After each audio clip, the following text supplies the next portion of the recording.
بسم الله الرحمن الرحيم. السلام عليكم ورحمة الله وبركاته. اللهم صل وسلم وبارك على سيدنا محمد وعلى آله وأصحابه أجمعين. النهارده إن شاء الله هنعمل من المطعم مباشر طريقة تحضير الطحينة والسر في طعمها في مكون واحد بس زي ما حضراتكم شايفينه كده. مكون محدش يعرفه خالص يا جماعة، وهو الكوسة المسلوقة اللي مضروبة في الخلاط زي كده. ده المكون اللي بينقل الطحينة في حتة تانية خالص. هنشوف مع بعض طريقة عمل الطحينة. طبعا طحينة جاهزة زي ما انتم شايفين كده، حوالي 2 كيلو طحينة. هنحط عليها التتبيلة بتاعتها وهي عبارة عن ملح، وهنحط عليها شطة حمراء اللي هي الحارة، يعني مش بابريكا يا جماعة، شطة حارة زي ما حضراتكم شايفين كده اهو. وهنبدأ ننزل بالمية السخنة اللي بتغلي جاية من على النار. المية اهي زي ما انتم شايفين، وهنبدأ نقلب الطحينة. طبعا المية السخنة لما بتنزل بتبدأ تقلب ده كله مع بعض وبتخف الطحينة. طبعا الطحينة بتبقى خام يا جماعة. بنقلبها لما لحد زي ما انتم شايفين كده، خطوة بخطوة معاكم من المطبخ بتاع المطعم، من داخل المطعم. والسر اللي محدش عارفه يا جماعة، اللي ما اشتركش في القناة يشترك وفعل الجرس عشان يوصلكوا كل الجديد. وتابعونا نهاية الفيديو هتشوفوا السر في طعم الطحينة بتاع المطاعم. ويعني السر ده بينقل الطحينة في حتة تانية خالص. ان شاء الله تابعونا للنهاية وهتشوفوا الطحينة بتاعت المطاعم ازاي بتتجهز بطريقة سهلة بسيطة جدا. ان شاء الله تعجبكم بإذن الله. طبعا بنحط المية السخنة زي ما حضراتكم شايفين على الطحينة مع التقليب المستمر زي كده لحد ما نقلبها خالص.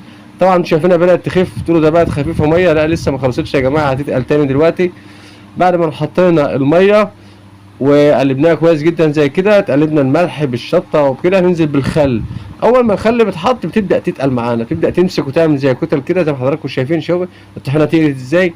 اول ما بنحط الخل بيمسك الطحينه ببعضها زي ما حضراتكم شايفين كده، تحس ان هي تقلت وزي ما تكون خشنت شويه. بس طبعا لسه ما خلصتش يا جماعه. الحله ديت على قد الكميه اللي هنعملها، الحله دي هتتملى على اخرها.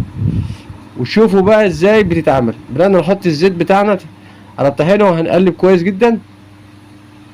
هنقلب الزيت بالطحينه. طبعا دلوقتي حطينا ملح مع الطحينه، حطينا شطه حاره، وحطينا الميه السخنه ونزلنا بالزيت زي ما حضراتكم شايفين. لسه المكون بقى اللي احنا بنتكلم عليه، وهو السر اللي محدش يعرفه يا جماعه، سر الطحينه بتاعه المطاعم في المكون اللي لسه هيتحط دلوقتي، وهو الكوسه المسلوقه اللي مضروبه في الخلاط. هنشوفها مع بعض ان شاء الله. طبعا يا جماعه دي الكوسه اهيت مسلوقه. هنبدأ بشوية مية من بتوع السليق مع شوية مية باردين زي ما حضراتكم شايفين اهي. شايفين يا جماعة، هي الكوسة مسلوقة زي ما حضراتكم شايفين. عايز اوريها لكم بس.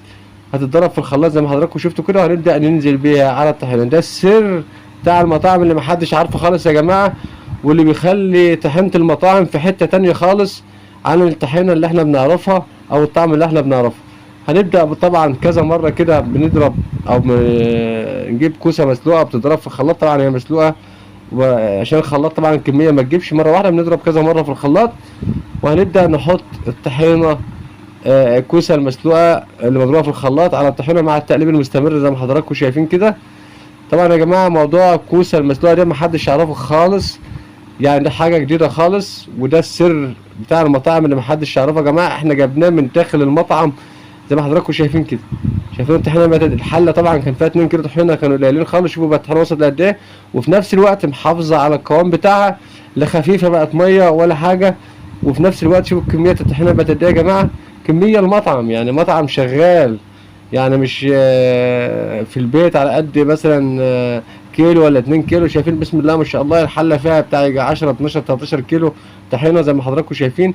ده طبعا هنبدا نوريكم قوام الطحينه بعد ما خلصت. طبعا بعد ما حطينا الكوسه المسلوقه بالميه اللي اتضربت يا جماعه، نبدا نظبط الطعم بشويه ملح برضه. طبعا احنا الكميه دي كلها كنا حاطين ملح في الاول. بنبدا نظبط الطعم زي ما حضراتكم شايفين، واللمسه الاخيره بتاعتها. وكده الطحينه جاهزه يا جماعه بتاعت المطاعم زي ما حضراتكم شايفين. وده شوفوا نعمت ازاي، ما عادش فيها اي خشانه. وده القوام بتاع الطحينه بتاعت المطاعم. شايفين يا جماعه، لا هي خفيفه ميه ولا هي تقيله، وبنفس الوقت ده القوام بتاع الطحينه بتاع المطاعم. وجبنا لكم السر في عمل الطحينه يا جماعه بتاعه المطاعم. طبعا دي كده الطحينه تبدا تتعبى في العلب خلاص هي جهزت يا جماعه. دي طبعا العلب اللي هي بتاعه المطاعم اللي بتطلع مع الوجبات. بنبدا زي ما حضراتكم شايفين اهيت، يعني جبناها لكم من داخل المطعم مباشر. والله يا جماعه يعني ما تعرفوش انا فعلا تعبت ازاي ان انا جبت السر ده. السر ده محدش بيعرفه خالص يا جماعه. ان شاء الله لو عجبكم الفيديو بتاعنا ما تنسوناش من اللايك والشير الجميل بتاعكم، واللي ما اشتركش في القناه يشترك عشان ان شاء الله نجيلكم بكل جديد من داخل المطاعم مباشر ومن داخل الاماكن مباشر. شكرا لكم والسلام عليكم ورحمه الله.